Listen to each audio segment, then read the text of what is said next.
Le soleil matinal projetait de longues ombres à travers le cimetière, tandis que les personnes en deuil se rassemblaient autour de la tombe fraîchement creusée. Mais derrière les larmes et les robes noires, quelque chose de bien plus sinistre se tramait. Avez-vous déjà ressenti la piqûre de la trahison de quelqu'un en qui vous aviez le plus confiance? Quelqu'un qui partageait votre sang, vos souvenirs, les secrets de votre enfance. Bienvenue de nouveau. Dites-moi de quelle ville vous me regardez et quelle heure il est là-bas. Maintenant, écoutez cette histoire. Mia se tenait en bordure de la foule, son fils Léo, de 6 ans, s'accrochant à sa robe noire. L'air humide du sud pressait contre sa peau comme un avertissement.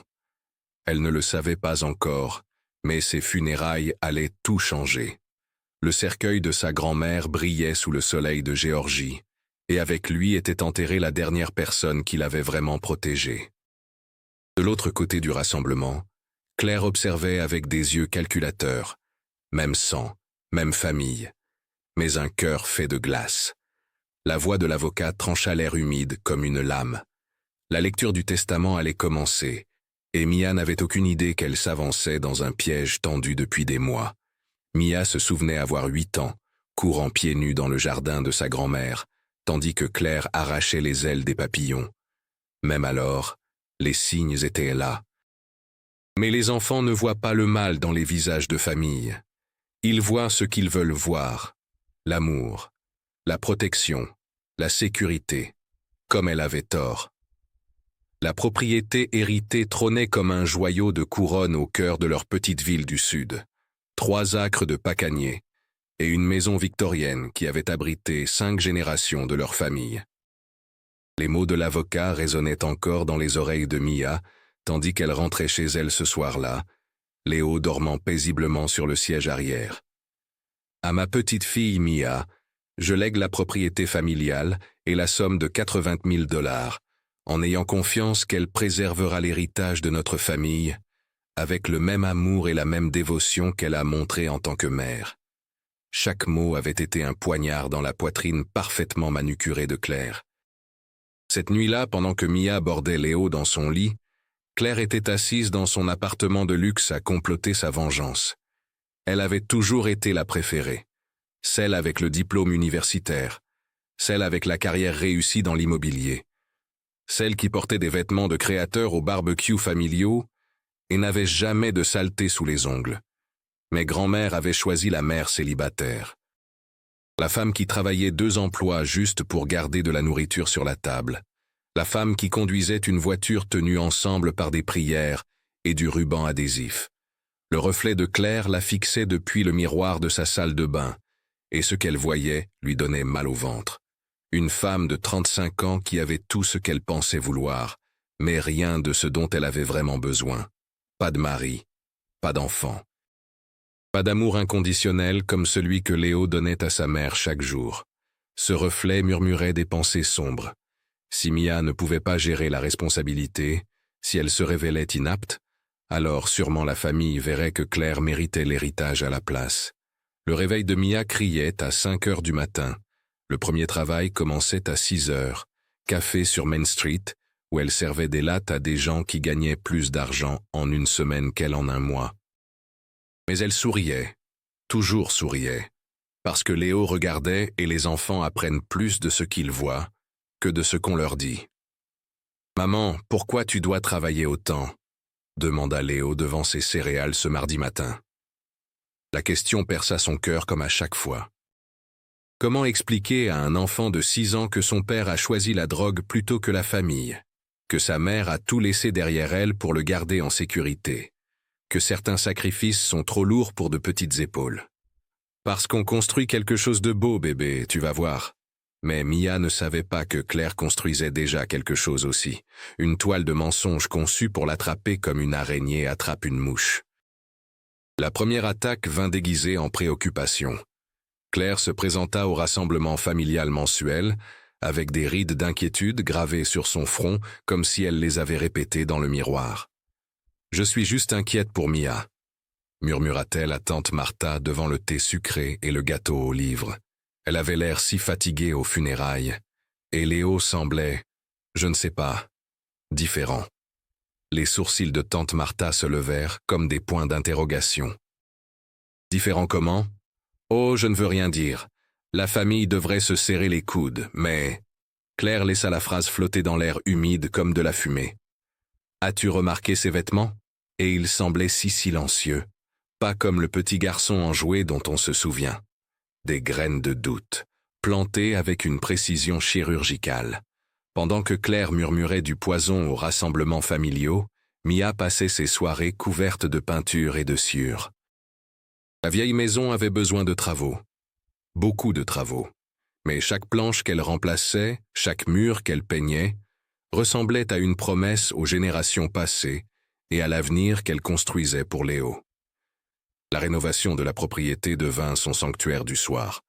Après 8 heures à servir du café et 4 heures à nettoyer des bureaux, elle conduisait jusqu'à la vieille propriété et travaillait jusqu'à ce que ses muscles crient grâce.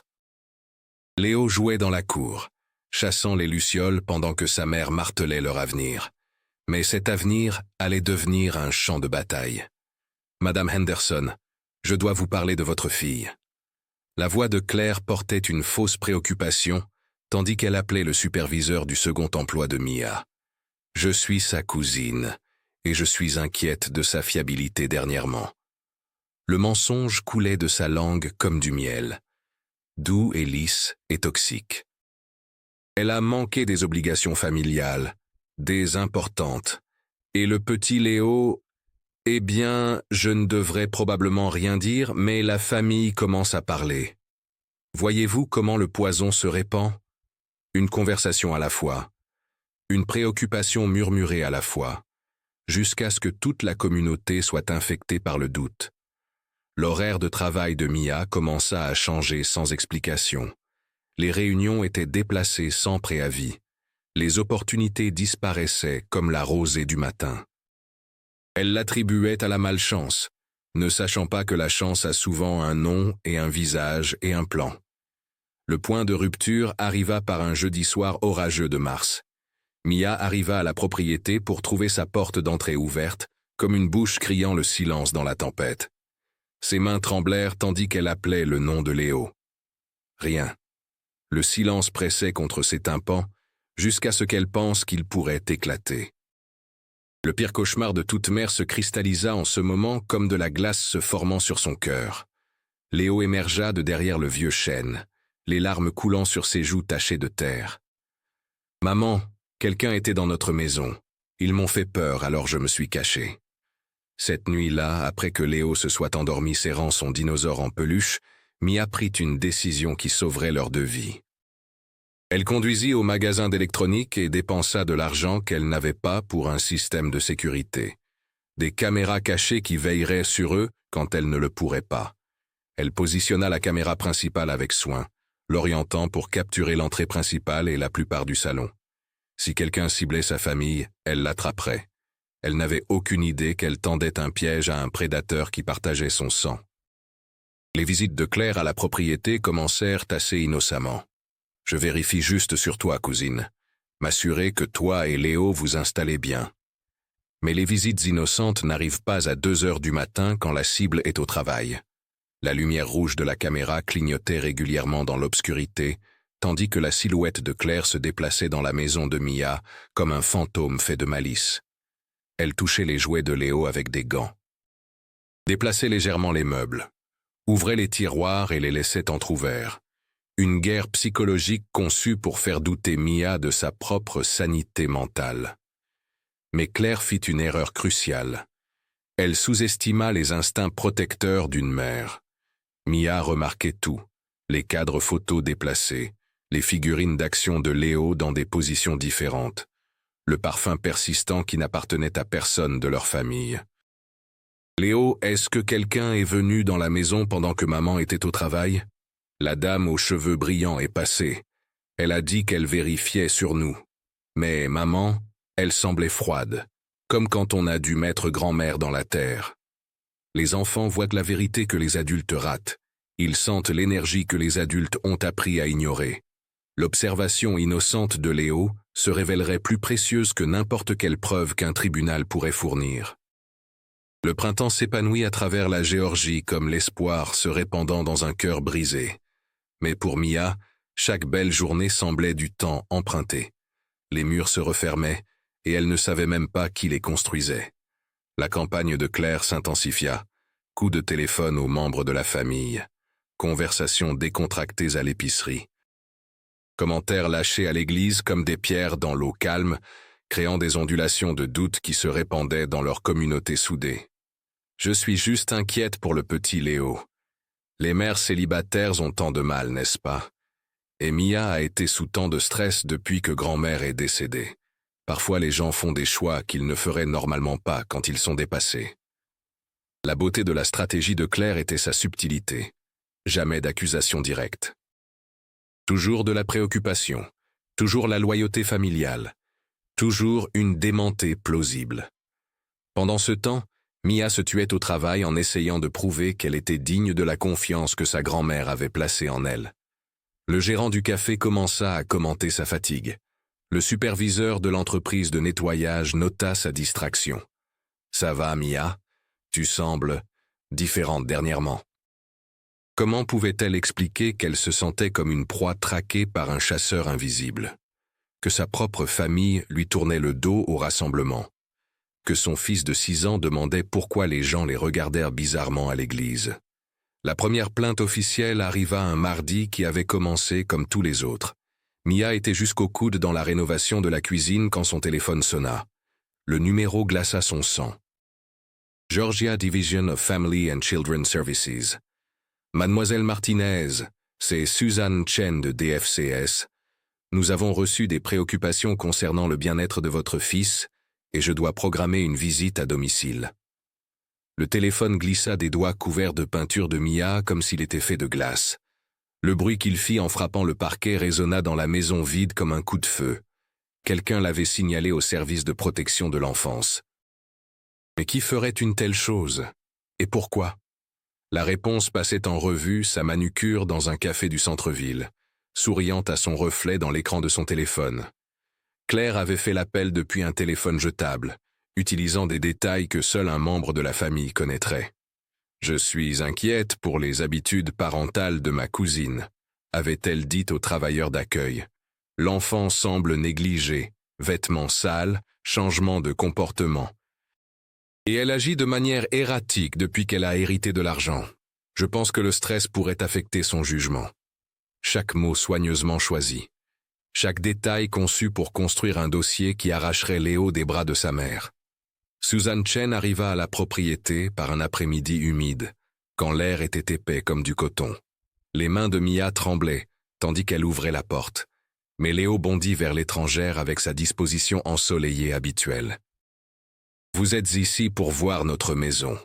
Maman la rend belle à nouveau. » Les yeux entraînés de Suzanne balayaient la propriété, notant la peinture fraîche, le coin à jouets organisé, les collations saines disposées pour la fin de l'après-midi de Léo. Cela ne ressemblait pas à une maison négligente. Cela ressemblait à l'amour sous forme de travail acharné et de sacrifice. Mais elle avait un travail à faire. « Léo, peux-tu me montrer ta chambre, chérie ?» Tandis qu'elle parcourait la maison, Suzanne remarqua quelque chose sur lequel Claire n'avait pas compté. Léo bavardait constamment, montrant les améliorations que sa mère avait faites, exprimant son excitation pour leur nouveau jardin, montrant fièrement le coin lecture que Mia avait créé juste pour lui. Ce n'était pas le comportement d'un enfant négligé. C'était de la joie pure emballée dans un paquet de 6 ans. Et le soir, maman me lit des histoires sur les dragons et les chevaliers. Et elle fait les voix vraiment drôles. Et elle vérifie toujours les monstres sous le lit, même si je suis trop grand pour avoir peur maintenant. Suzanne prit des notes, mais pas du genre que Claire avait espéré. Après que Léo soit allé se coucher ce soir-là, épuisé d'avoir montré sa maison à leurs visiteurs, Mia s'assit sur la vieille balançoire du porche de sa grand-mère et laissa couler les larmes comme la pluie après une longue sécheresse. L'enquête continuerait pendant des semaines. Visites impromptues, entretien à l'école de Léo, vérification des antécédents qui creuseraient dans tous les coins de sa vie. Mais Mia ne savait pas que quelqu'un d'autre regardait aussi. La caméra cachée avait capturé chacune des visites de minuit de Claire. Chaque tiroir ouvert sans permission, chaque limite franchie, des preuves qui changeraient tout. Le prochain rassemblement familial ressemblait à entrer dans une salle d'audience où elle était l'accusée et tous les autres le jury. Les conversations s'arrêtaient quand elle entrait dans les pièces. Les sourires semblaient peints. Même son oncle préféré ne pouvait pas la regarder dans les yeux.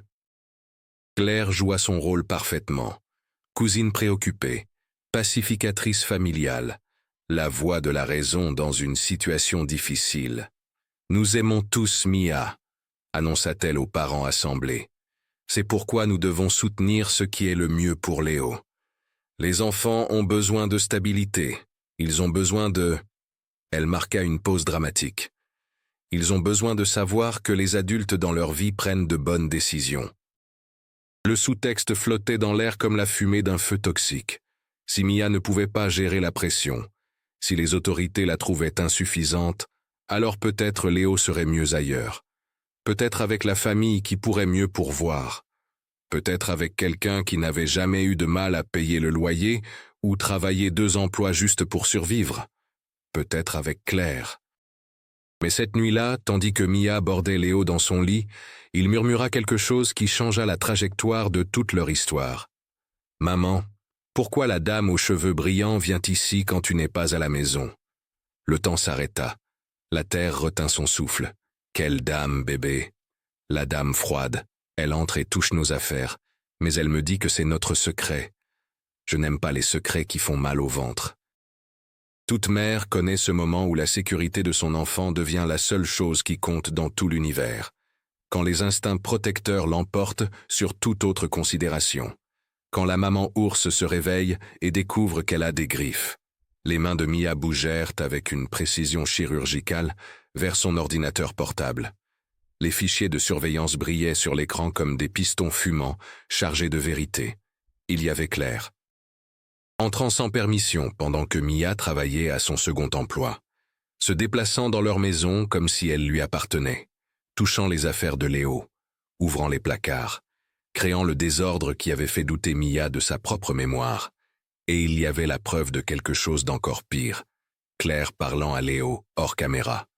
L'horodatage montrait qu'elle avait été là pendant plus d'1 heure à plusieurs occasions. Une femme adulte, seule avec un enfant de 6 ans, pendant que sa mère travaillait pour les soutenir tous les deux.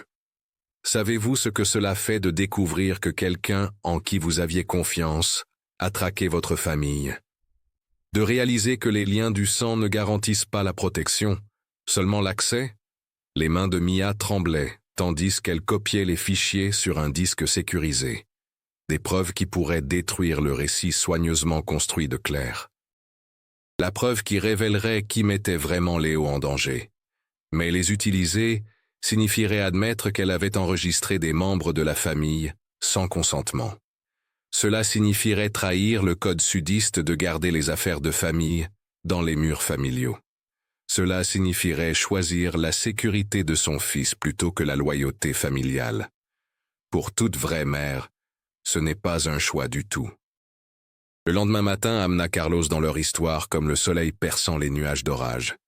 Il enseignait en 4e année à l'école primaire de Léo et avait remarqué des changements dans le comportement du garçon. Des choses subtiles. La façon dont Léo regardait par-dessus son épaule. Comment il demandait permission pour tout 2 fois. L'anxiété qui s'accrochait à lui comme la brume matinale. « Madame Martinez, pourrions-nous parler après l'école aujourd'hui? Juste quelques minutes ?» Carlos Rivera avait des yeux gentils derrière des lunettes à monture métallique et les manières douces de quelqu'un qui avait dédié sa vie à protéger les enfants.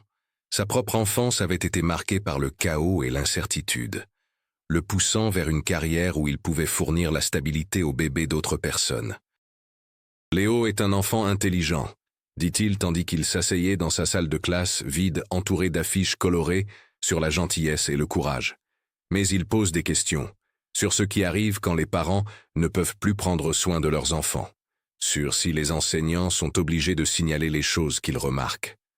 Le cœur de Mia se fissurait comme de la vieille peinture sous pression. « Il t'a demandé cela ?»« Hier. » Juste après que quelqu'un soit venu interviewer son enseignante sur son environnement domestique. Les pièces s'assemblèrent comme des balles glissant dans les chambres. Claire n'avait pas seulement signalé Mia au service de l'enfance. Elle avait construit un dossier, entretien par entretien, conversation par conversation. Ce soir-là, Carlos offrit quelque chose que Mia avait presque oublié qui existait dans son monde. Du soutien sans condition, de l'aide sans jugement, de l'amitié sans motif caché. Ils s'assirent sur son porche tandis que Léo jouait dans la cour, attrapant des lucioles dans des bocaux comme s'il piégeait des étoiles tombées. « Il y a quelque chose que tu dois savoir », dit doucement Mia, et elle lui raconta tout. Les visites de Claire, les caméras de sécurité, les preuves qui pourraient sauver son fils mais détruire sa famille. Carlos écouta sans interrompre, comme les enseignants apprennent à le faire quand les enfants leur font enfin assez confiance pour partager leurs secrets. « Tu dois utiliser les images, » dit-il enfin. « La sécurité de Léo passe en premier. Toujours, quel qu'en soit le coût. » Mais le coup devenait plus clair chaque jour. Les membres de la famille, qui rivalisaient autrefois pour garder Léo, trouvaient maintenant des excuses pour éviter d'être seuls avec lui. Les amis de l'Église posaient moins de questions sur le travail et offraient moins de mains secourables. Le filet se resserrait et tout le monde pouvait le sentir, y compris Léo. « Maman », dit-il une nuit tandis que le tonnerre roulait à travers le ciel de Géorgie comme des boules de bowling dans le grenier du ciel. « On a des ennuis ?» La question brisa quelque chose à l'intérieur de Mia qui se fissurait depuis des mois. Elle serra son fils contre elle et respira son odeur de bain moussant et d'innocence et de confiance pure, qu'elle le protégerait toujours. « Non, bébé, on n'a pas d'ennui. Mais parfois les adultes font des erreurs, et d'autres adultes doivent t'aider à les réparer. La dame froide fait des erreurs? De la bouche des enfants vient la sagesse que les adultes passent des décennies à apprendre à ignorer. Oui, bébé, je pense qu'elle en fait. » Ce week-end apporta la révélation qui brisa la façade de Claire comme un marteau à travers un vitrail. Son ex-petit ami Marcus apparut à la porte de Mia, se déplaçant nerveusement d'un pied à l'autre comme un homme portant des rochers de culpabilité. « Je dois te dire quelque chose sur Claire, » dit-il, jetant un coup d'œil autour comme si elle pourrait matérialiser des ombres. « Quelque chose que tu devrais savoir avant que cela aille plus loin. » Ils s'assirent à la table de cuisine de Mia pendant que Léo faisait sa sieste, et Marcus dénoua la vérité comme tirer le fil d'un pull jusqu'à ce que tout se défasse dans vos mains. Elle doit de l'argent aux gens, beaucoup d'argent. Des dettes de jeu de quelques parties de poker à gros enjeux en ville. Elle se démène depuis des mois, essayant de trouver un moyen de les rembourser. L'héritage. Toujours, tout revenait à l'héritage. Elle parlait de toi constamment, continua Marcus. Comment ce n'était pas juste que quelqu'un qui avait des difficultés financières soit digne de confiance avec autant d'argent? Comment la famille serait mieux servie si quelqu'un de plus responsable gérait la succession? Responsable. Le mot avait un goût amer comme un médicament qui ne fonctionne pas. Elle disait que si quelque chose arrivait pour prouver que tu n'étais pas apte comme mère, la famille se tournerait naturellement vers elle. Elle est celle qui a du succès, l'éduquer. Celle sans complications désordonnées comme être parent célibataire. Chaque révélation épluchait une autre couche de la persona soigneusement construite de Claire. Sous les vêtements de créateur et les sourires polis, vivait le désespoir portant un masque de supériorité.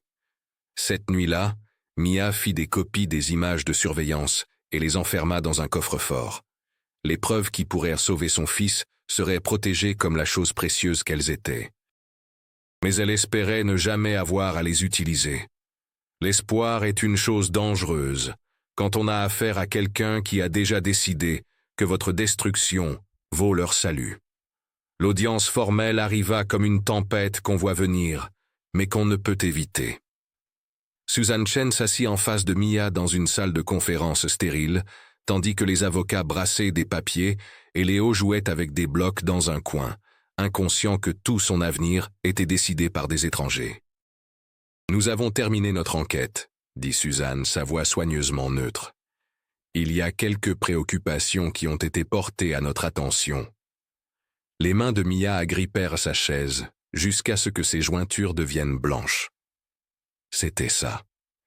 Le moment qui déterminerait si elle gardait son fils ou le perdait à un système qui ne savait pas comment l'aimer comme elle le faisait.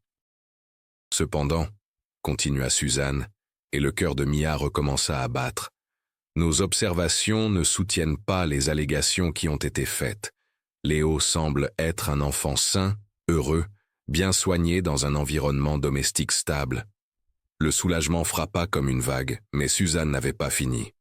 Cela dit, nous avons quelques questions sur la personne qui a fait le rapport initial.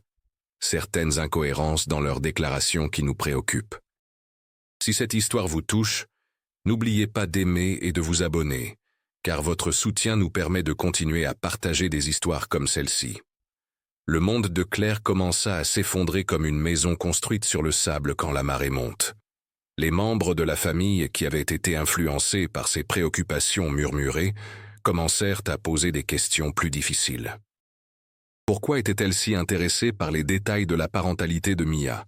Pourquoi connaissait-elle tant de choses sur les routines quotidiennes de Léo? Pourquoi avait-elle demandé sur les délais d'héritage? Tante Martha, la matriarche familiale qui avait initialement été sympathique aux préoccupations de Claire, rendit une visite inattendue à la propriété un samedi matin ensoleillé. « J'ai réfléchi », dit-elle en regardant Léo chasser un papillon à travers le bosquet de pacaniers. « Ce garçon est heureux comme un palourde dans le beurre. Il vient à nos rassemblements familiaux toute sa vie, et il n'a jamais eu l'air mieux qu'il n'a l'air maintenant. » Elle marqua une pause, regardant Mia peindre les rambardes du porche avec des coups réguliers et déterminés. Ça me fait me demander pourquoi quelqu'un penserait autrement. Ça me fait me demander ce qu'il gagnerait à penser autrement. La vérité se répandait comme le lever du soleil à travers leur petite communauté. Les gens commençaient à poser les bonnes questions et à remarquer les mauvaises réponses. Mais Claire n'avait pas fini. Quand la manipulation subtile échoua, elle escalada vers des mesures désespérées. Le panneau à vendre apparut dans la cour de Mia pendant qu'elle était au travail.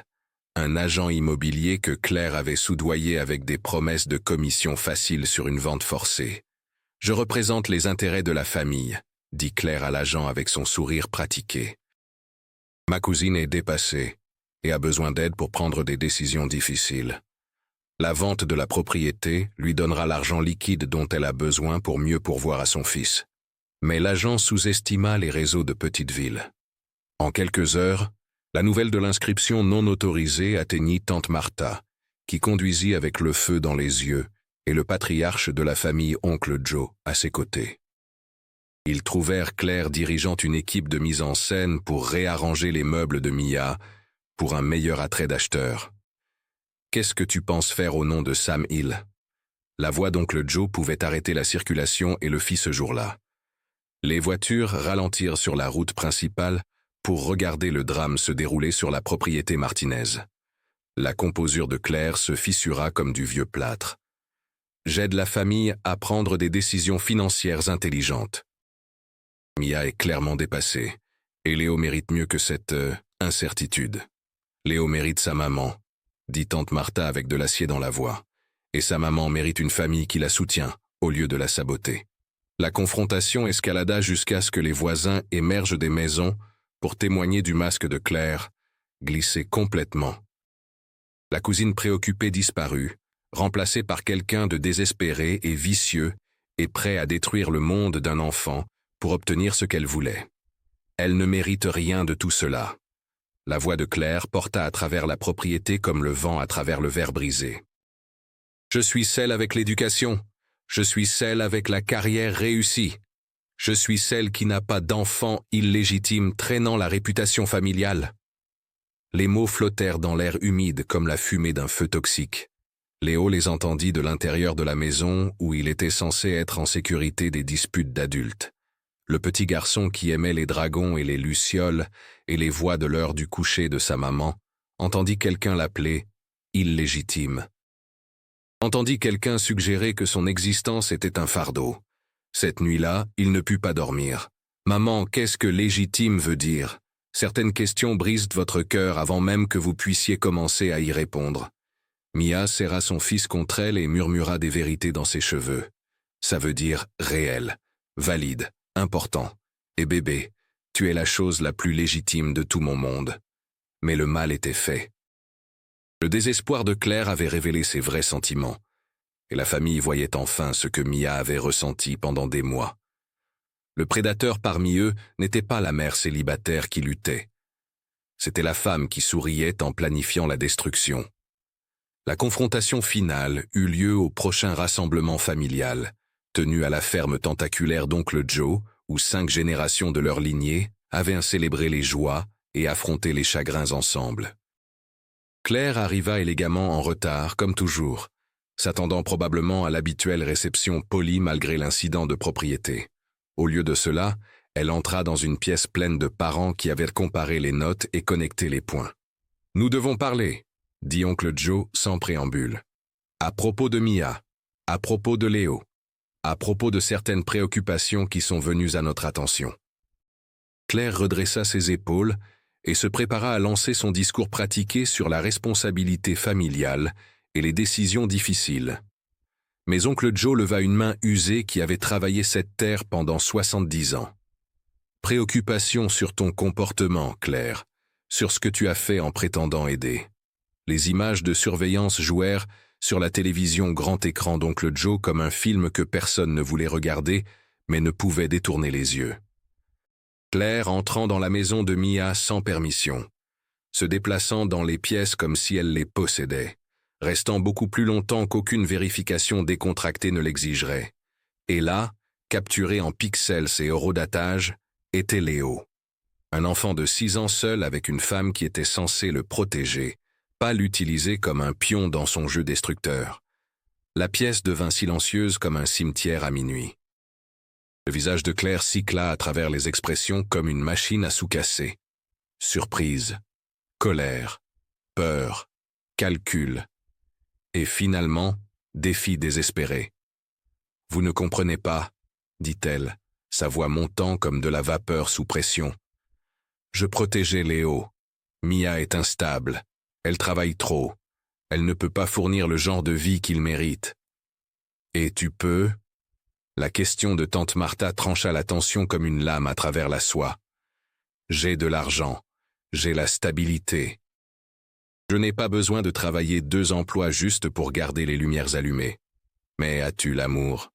La question vint de Léo lui-même, qui avait joué tranquillement dans le coin jusqu'à ce que les cris commencent. Sa voix innocente porta plus de poids que tous les documents juridiques du monde. « M'aimes-tu comme maman m'aime ? Parce que maman travaille si dur parce qu'elle m'aime, et elle me lit des histoires parce qu'elle m'aime, et elle vérifie les monstres parce qu'elle m'aime. Tu sembles juste froide quand tu me touches. » De la bouche des enfants vient la vérité qui coupe plus profond que n'importe quel argument d'avocat. Claire regarda autour de la pièce les visages qu'il avait une fois accueillis à chaque vacances, chaque célébration, chaque étape familiale.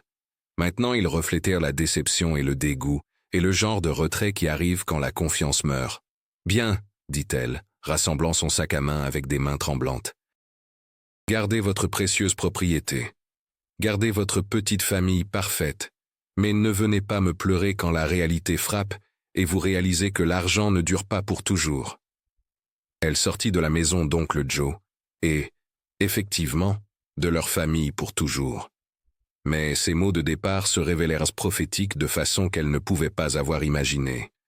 Les frais juridiques pour combattre ces accusations avaient vidé les économies de Mia. Le stress avait affecté sa performance au travail, mettant les 2 emplois en risque. Les rénovations de propriété avaient stallé pendant qu'elle s'occupait d'enquêtes et d'audiences. La victoire semblait creuse quand vous gagnez des batailles, mais perdiez la guerre contre la pauvreté. C'est alors que la famille intervint de façon qui restaurèrent la foi de Mia dans les liens du sang. Oncle Joe organisa des équipes de travail pour finir les rénovations de maison. Tante Martha commença un train de repas qui garda Mia et Léo nourris, pendant qu'elle reconstruisait sa stabilité financière. Les cousins qui avaient été distants pendant la campagne de poison de Claire se rappelèrent soudain qui ils étaient vraiment. La propriété commença à fleurir comme un jardin après la pluie. La peinture fraîche brillait blanche comme l'espoir. Le porche tout autour accueillait les visiteurs avec des chaises berçantes et des fougères suspendues. L'aire de jeu de Léo s'étendait à travers la cour arrière comme la joie rendue tangible. Carlos devint une présence régulière pendant les sessions de travail de week-end, enseignant à Léo à utiliser des outils de taille d'enfant, tout en aidant Mia à réparer les dégâts que le chaos de Claire avait créés. Sa présence remplit des espaces dans leur vie qu'ils n'avaient même pas réalisés étaient vides. « Tu sais, » dit-il un soir tandis qu'il regardait Léo chasser des lucioles à travers la pelouse, « certaines familles naissent, d'autres sont choisies. Les deux genres peuvent être beaux. » 3 mois après la sortie dramatique de Claire, Mia reçut une lettre transmise à travers 3 adresses avant de l'atteindre. L'écriture était familière, bien que plus tremblante qu'elle ne se souvenait. « Chère Mia, » commençait-elle, « je sais que je n'ai aucun droit de te contacter après tout ce que j'ai fait. » La lettre de Claire divaguait à travers 3 pages de papeterie coûteuse, détaillant les dettes de jeu qui avaient consommé ses économies, les pressions de carrière qui avaient tordu ses priorités, et la jalousie qui avait grandi comme un cancer dans son cœur. Je me suis convaincu que je protégeais Léo des luttes que je t'ai vu affronter. Mais je me protégeais vraiment moi-même d'admettre que tu avais réussi là où j'avais échoué. Tu as construit une maison aimante à partir de rien. Je n'ai même pas pu maintenir des relations avec tout ce qui m'était donné. Les excuses semblaient genuines, mais elles arrivaient trop tard pour réparer ce qui avait été brisé. Je suis entré dans un programme de traitement pour addiction au jeu. J'ai vendu mon condo pour payer mes dettes. Je repars à 0 à 35 ans, sans rien d'autre que l'éducation que j'ai toujours pensé me rendait meilleur que tout le monde. Mia lut la lettre 2 fois, puis la classa dans la boîte où elle gardait les papiers importants. Le pardon était possible, mais oublier était dangereux quand la sécurité d'un enfant était impliquée. Léo ne demanda jamais à propos de la dame froide aux cheveux brillants. Les enfants sont remarquablement résilients quand ils se sentent en sécurité, et la sécurité de l'amour de sa mère l'aida à traiter les événements traumatiques comme des pierres polies par l'eau patiente. L'héritage qui avait causé tant de destruction devint la fondation de quelque chose de beau. Mia convertit une partie de la propriété en jardin communautaire où les familles pouvaient cultiver des légumes ensemble. La vieille grange devint un atelier où elle enseignait la restauration de meubles à d'autres mères célibataires cherchant un revenu supplémentaire. Carlos proposa le 7e anniversaire de Léo, s'agenouillant dans le bosquet de Pacanier où 3 générations de la famille avaient joué comme enfants. Léo l'aida à présenter la bague, ayant été consulté sur le timing et ses sentiments sur l'acquisition d'un beau-père. « Je vous aime tous les deux », dit simplement Carlos. « Je veux construire une vie ensemble, mais seulement si Léo pense que c'est une bonne idée aussi. » La réponse de Léo devint légende familiale. « Est-ce que je peux t'appeler papa, ou tu veux rester monsieur Carlos? Parce que l'une ou l'autre façon c'est bien, mais je pense que maman a besoin de quelqu'un pour aider à vérifier les monstres parfois. » Le mariage eut lieu le printemps suivant dans la cour arrière de la propriété qui avait failli leur coûter tout. Oncle Joe officia, s'étant fait ordonner en ligne spécifiquement pour l'occasion. Tante Martha pleura à travers son maquillage soigneusement appliqué. Léo servit à la fois comme porteur d'anneaux et témoin, prenant ses rôles duels assez sérieusement pour écrire son propre discours sur l'amour et la famille, et l'importance d'avoir assez de gens pour vous rattraper quand vous tombez. La réception comportait des tables faites de bois que Mia avait récupérées pendant les rénovations, décorées avec des fleurs sauvages que Léo avait cueillies, et remplies de familles étendues qui avaient appris la différence entre soutenir et saboter les gens qu'ils prétendent aimer. Tandis que le soleil se couchait ce soir-là, peignant le ciel en nuances de rose et d'or qui correspondaient au bonheur rayonnant dans tous les visages, Mia réfléchit sur le voyage qui les avait amenés à ce moment. L'héritage n'avait jamais vraiment été à propos de l'argent ou de la propriété. C'était à propos de reconnaître quelqu'un qui pouvait être digne de confiance avec des choses précieuses. Sa grand-mère avait vu quelque chose dans la mère célibataire qui luttait qu'elle valorisait plus que l'éducation ou le succès de carrière ou le statut social. Elle avait vu une femme qui sacrifierait tout pour protéger ce qui importait le plus. La lettre de Claire se terminait par une demande que Mia ne savait pas si elle accorderait jamais. Un jour, quand assez de temps aura passé, et si tu penses que ce serait sûr, j'aimerais rencontrer l'homme que Léo est devenu. Non pour faire partie de votre famille à nouveau, mais pour m'excuser auprès de lui directement de l'avoir utilisé pour te blesser. Ce jour-là pourrait venir éventuellement. La guérison arrive par couches, comme la peinture sur de vieux meubles, et certains dégâts prennent plus de temps à réparer que d'autres.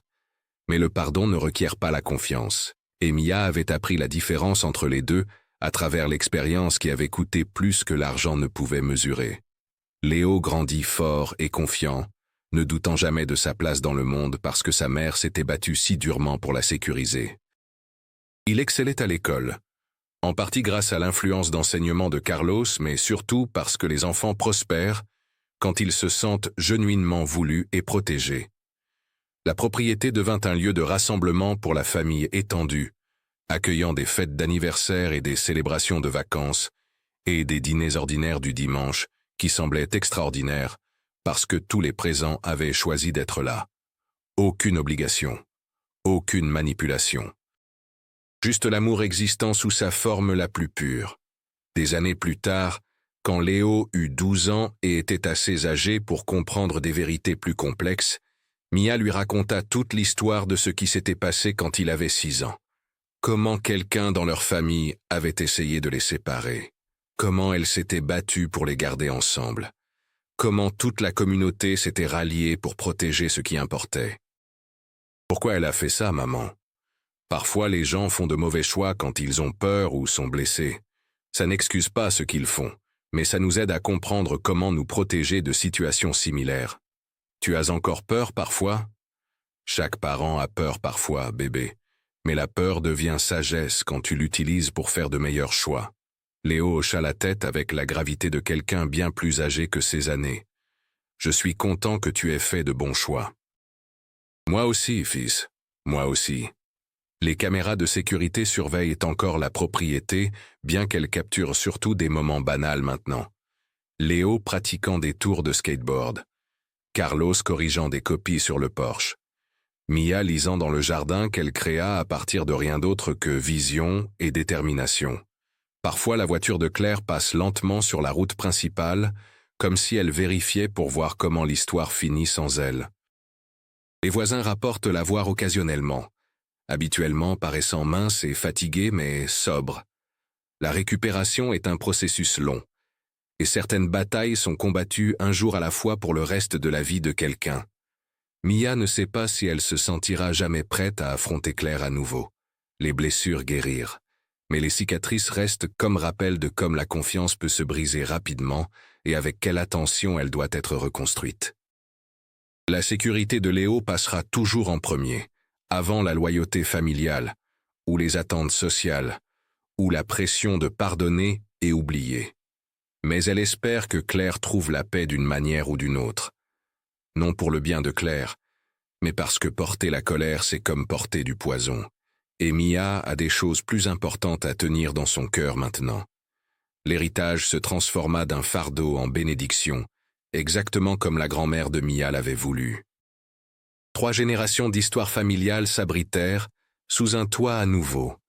Mais les occupants étaient familles choisies maintenant, liées par l'amour plutôt que juste le sang.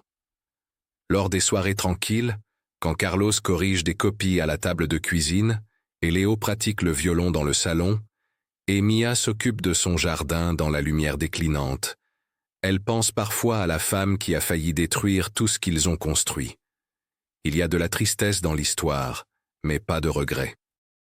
Chaque défi qu'ils ont affronté a mené à des liens plus forts.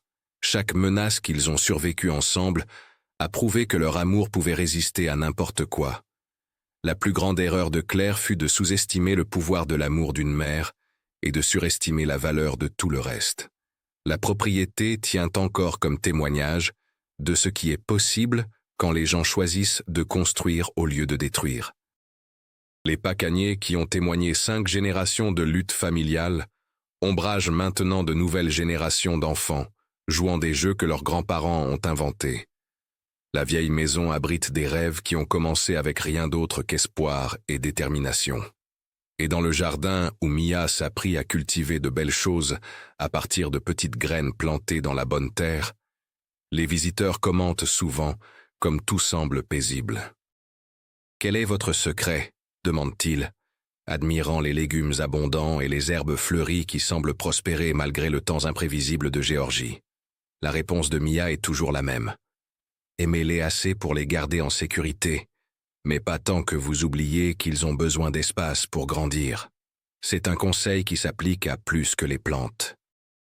Les images de caméras cachées qui sauvèrent leur famille restent stockées dans le coffre-fort, bien que Mia espère qu'elles ne seront plus jamais nécessaires. Parfois, la protection signifie avoir des armes que vous priez de ne jamais utiliser. Léo sait que les caméras existent, comprend pourquoi elles sont nécessaires, mais ne laisse pas leur présence changer comment ils se déplacent dans le monde. Les enfants s'ajustent aux nouvelles réalités plus vite que les adultes, surtout quand ces réalités incluent des parents responsables qui expliquent les choses honnêtement. « Tu penses que la dame froide reviendra jamais ?» demanda-t-il récemment en aidant Mia à récolter les tomates. « Je ne sais pas, chérie, mais si elle le fait, nous nous en occuperons ensemble. C'est ce que les familles font. Notre vraie famille ou notre famille choisie? Les deux, bébé. Les deux. » La distinction importe à Léo maintenant qu'il est assez âgé pour comprendre que l'ADN ne garantit pas la dévotion. Certains parents vous aiment, d'autres partagent juste votre sang. Les sages apprennent à faire la différence tôt et à se protéger en conséquence. Carlos apporte des compétences d'enseignement à leur parentalité qui aident Léo à traiter des émotions complexes et développer des outils pour gérer les défis futurs. Entre eux trois, ils ont créé quelque chose que Claire n'a jamais compris était possible. Une famille qui se choisit chaque jour, au lieu d'une qui prend la connexion pour acquise, jusqu'à ce qu'elle se brise. Avez-vous déjà vécu ou connu quelqu'un qui a traversé quelque chose de similaire? Avez-vous vu des membres de famille utiliser l'amour comme une arme ou la gentillesse comme un masque pour la cruauté? Les trahisons les plus dures viennent souvent de gens qui savent exactement où viser leurs flèches parce qu'ils ont été à l'intérieur de nos défenses, partageant nos repas, tenant nos enfants, apprenant nos vulnérabilités en planifiant comment les utiliser contre nous. Mais ces expériences nous enseignent aussi qui mérite notre confiance et qui a simplement hérité l'accès par accident de naissance. Le sang peut être plus épais que l'eau, mais l'amour est plus épais que les deux, surtout quand il vient de gens qui choisissent de rester au lieu de gens qui doivent. Mia a appris que certains héritages viennent avec des conditions attachées, et parfois, la chose la plus précieuse que vous pouvez hériter est le courage de couper ses ficelles quand elles deviennent des chaînes. La grand-mère qui lui laissa la propriété ne lui donna pas juste de l'argent et de la terre. Elle lui donna permission d'être sélective sur les relations familiales, de prioriser le bien-être de son fils sur les attentes sociales, de construire quelque chose de nouveau au lieu de préserver quelque chose qui était déjà brisé. Des années à partir de maintenant, quand Léo grandira et affrontera ses propres défis avec les relations et la confiance et la complexité de la nature humaine, il portera les leçons apprises pendant cette période difficile. Comment reconnaître la manipulation? Comment documenter la vérité quand les gens essaient de la réécrire? Comment tenir ferme quand d'autres essaient de vous faire douter de votre propre réalité? Plus important, il saura à quoi ressemble l'amour véritable, parce qu'il a grandi entouré de gens qui l'ont démontré par l'action, pas juste les mots. La propriété qui a failli briser leur famille l'a finalement rendue plus forte. Comme les os qui guérissent plus épais après s'être cassés, leurs liens se reformèrent avec une force supplémentaire qui pourrait affronter les tempêtes futures. L'histoire de Claire devint un conte d'avertissement raconté aux rassemblements familiaux, non avec cruauté mais avec tristesse, pour quelqu'un qui avait tout le nécessaire pour être heureux, mais choisit la destruction à la place. Son nom devint synonyme de leçon sur la jalousie et le désespoir, et l'importance de reconnaître quand l'aide de quelqu'un est en fait du mal déguisé. Mais surtout, son histoire sert d'arrière-plan à leur triomphe. La mère célibataire qui refusa de laisser quiconque la séparer de son enfant. La communauté qui se rallia autour du vrai besoin au lieu de la crise manufacturée. La famille étendue qui apprit à distinguer entre préoccupation et sabotage. le jardin communautaire que Mia établit sur leur propriété devint plus qu'un lieu pour cultiver des légumes. Il devint un symbole de ce qui est possible quand les gens travaillent ensemble vers des objectifs communs au lieu de concourir pour des ressources limitées.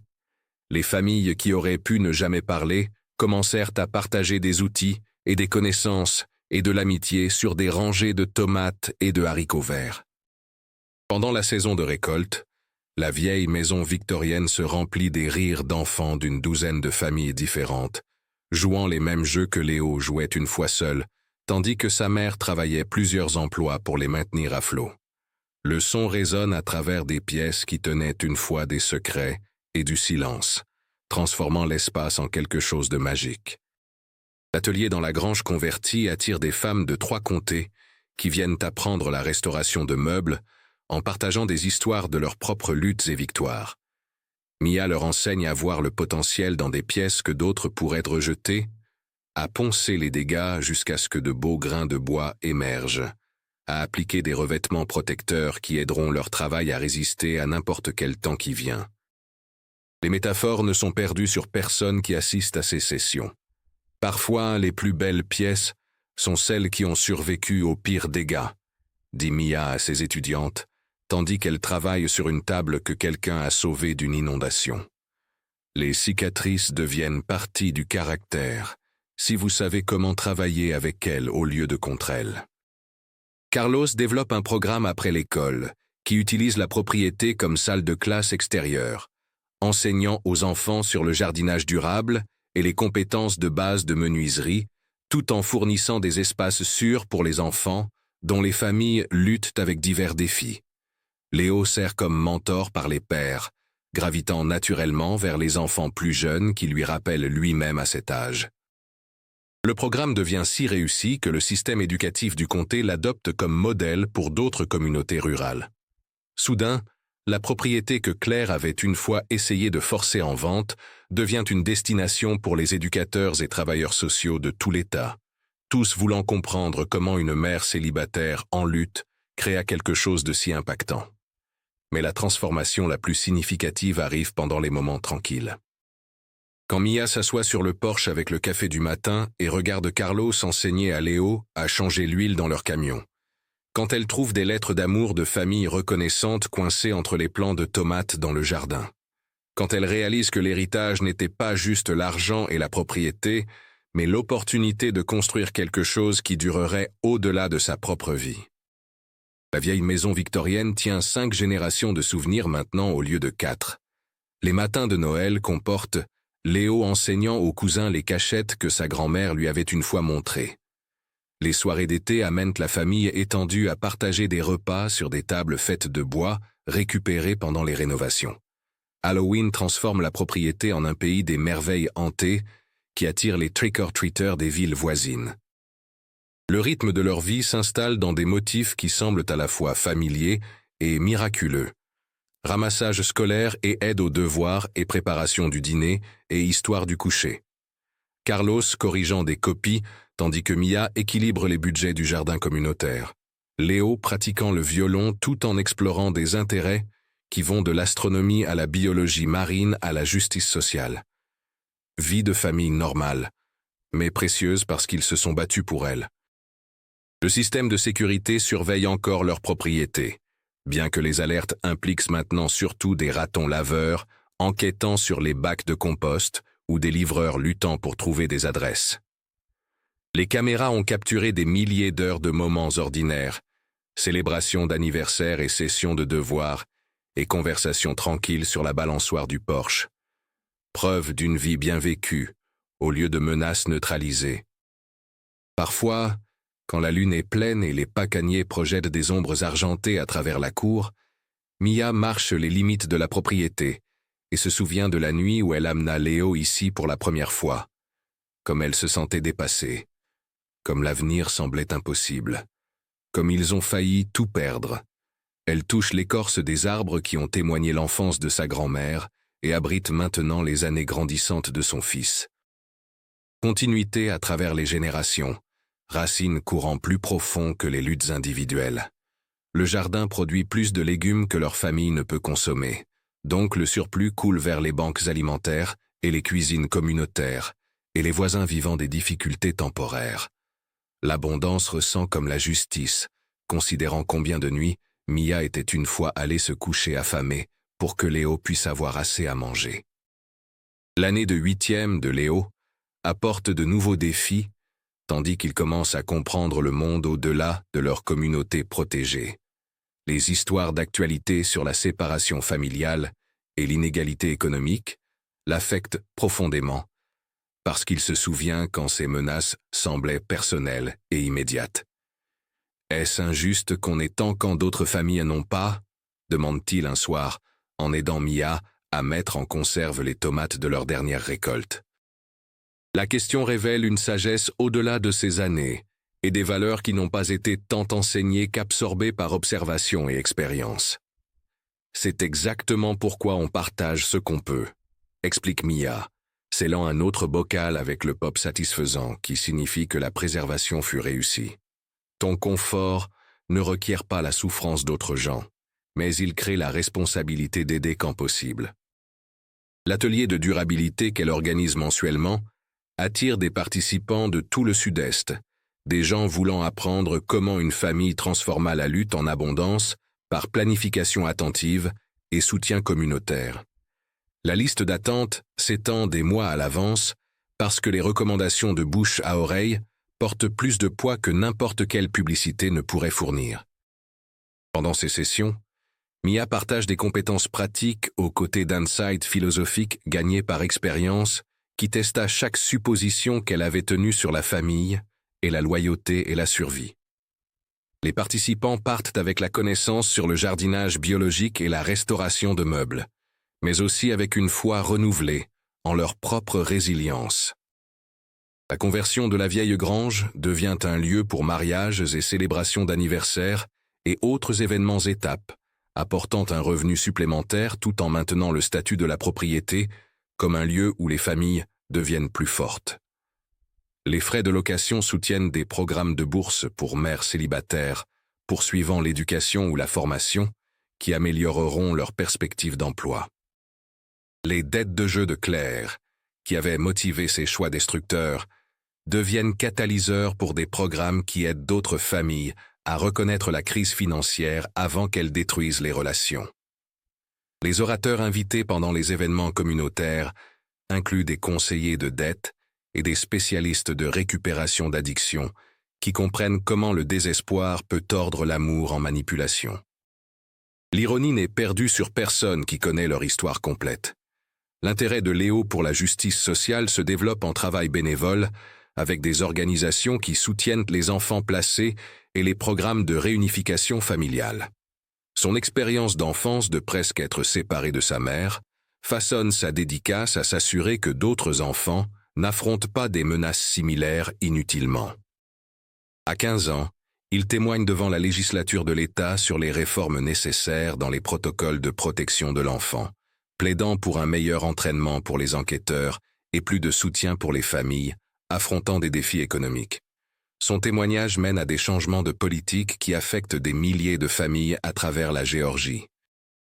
La mère célibataire qui a failli perdre son fils devient l'avocate de l'État pour la préservation familiale, tandis que son fils grandit en un adulte dont le travail de vie se centre sur protéger les familles vulnérables des systèmes qui font parfois plus de mal que de bien.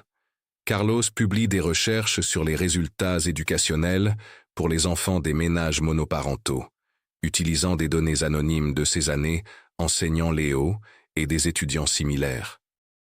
Ces découvertes contribuent aux conversations nationales sur soutenir les familles au lieu de les juger, sur reconnaître la force dans diverses structures familiales au lieu d'imposer des définitions étroites du succès. La propriété qui sembla une fois un fardeau au-delà de la capacité de Mia devient la fondation pour du travail qui impacte les communautés à travers la région. La maison victorienne tient des bureaux pour 3 organisations à but non lucratif, focalisées sur le soutien familial, la littératie financière et l'éducation d'agriculture durable. Les visiteurs commandent souvent sur l'énergie paisible qui imprègne la propriété, bien que peu comprennent sa source.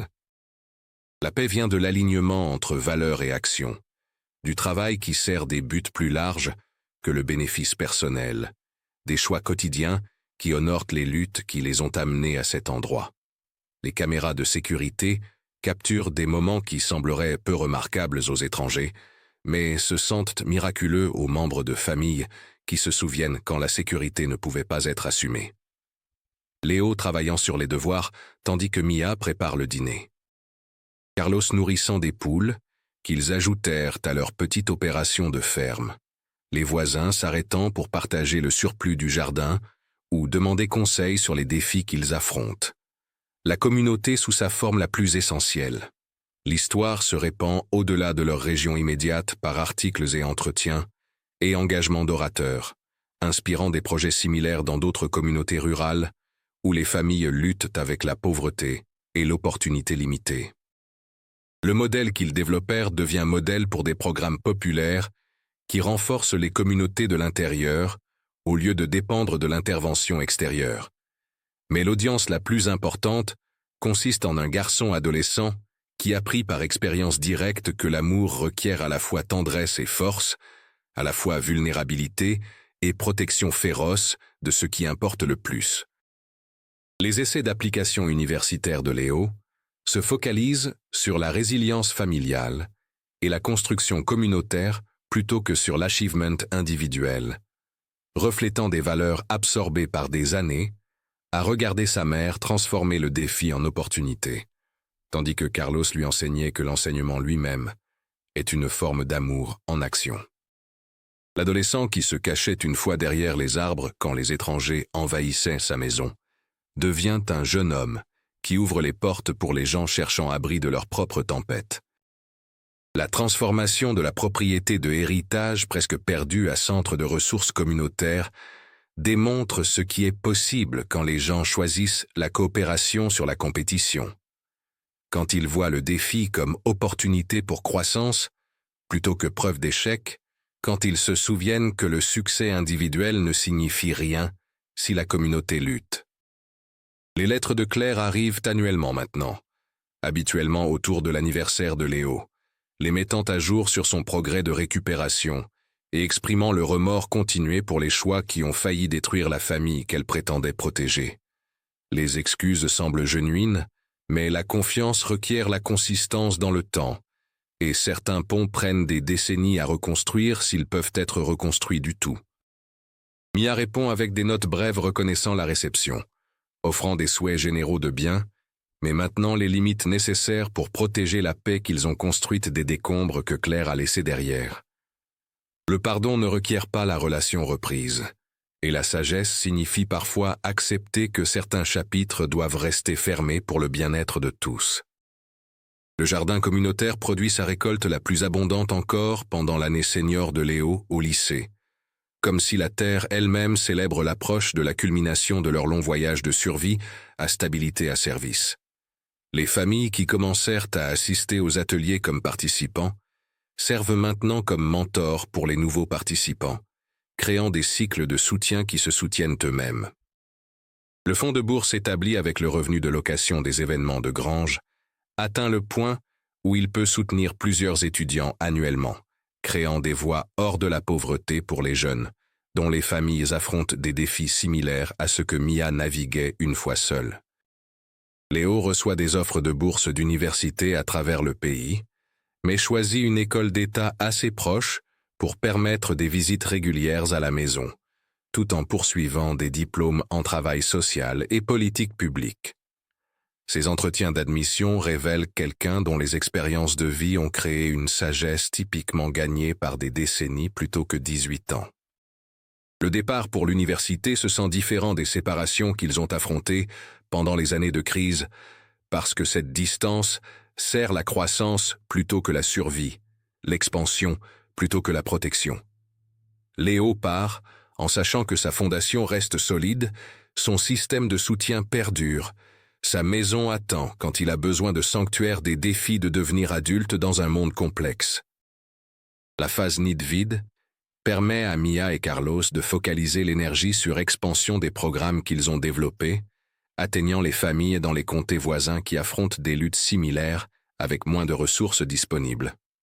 la maison victorienne devient encore plus centrale à leur communauté, tandis qu'elle héberge des programmes d'entraînement et des groupes de soutien et des événements de célébration qui renforcent les liens sociaux. La propriété qui sembla une fois trop large pour une mère célibataire et un petit garçon contient maintenant à peine toute la vie grandissant dans ses limites. Jardins et ateliers et espaces de rassemblement bourdonnent d'activités de l'aube au crépuscule, tandis que des dizaines de familles participent aux programmes qui commencèrent avec la détermination d'une femme à protéger son enfant. Parfois, pendant les moments tranquilles entre événements, Mia se tient où le cercueil de sa grand-mère reposait une fois et se souvient des funérailles qui commencèrent tout ce voyage. La mort devient vie, la fin devient commencement, la perte devient trouvaille, l'héritage révélé comme cadeau plutôt que fardeau, opportunité plutôt qu'obligation. Les Pacaniers qui ont témoigné 5 générations de lutte familiale ombragent maintenant des solutions, naissant de la compréhension que le bien-être individuel dépend de la santé communautaire, que les enfants prospèrent quand les familles reçoivent soutien plutôt que jugement, que la richesse signifie avoir assez pour partager plutôt qu'assez pour thésauriser. Si cette histoire a résonné avec vous, donnez-lui un j'aime et abonnez-vous pour ne pas rater les prochaines. Parfois les histoires les plus importantes sont celles qui nous rappellent qu'on n'est pas seul dans nos luttes et que l'amour peut vraiment triompher sur la manipulation quand les gens refusent mais de le laisser être armé contre eux. Souvenez-vous, la confiance se gagne par action consistante, pas héritée par génétique partagée. Les gens qui méritent vraiment des places dans votre vie le prouveront par comportement qui vous construit au lieu de vous démolir. Et si vous faites actuellement face à quelqu'un qui utilise la connexion familiale comme permission pour vous blesser, sachez que choisir votre paix sur leur présence n'est pas de l'égoïsme. C'est de la sagesse.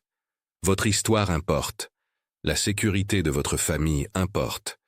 Et parfois la chose la plus aimante que vous puissiez faire est refuser de laisser l'amour être utilisé comme une arme contre les gens que vous avez juré de protéger. L'héritage que Mia reçut n'était pas juste l'argent et la propriété.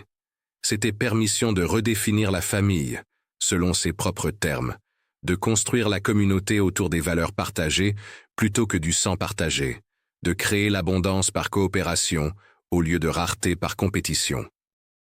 Aujourd'hui, la maison victorienne se dresse comme preuve que certains héritages grandissent plus forts quand ils sont partagés plutôt que thésaurisés, que certaines histoires finissent non avec résolution mais avec transformation, que certaines familles sont construites non par biologie, mais par choix quotidien d'aimer et soutenir et protéger ce qui importe le plus.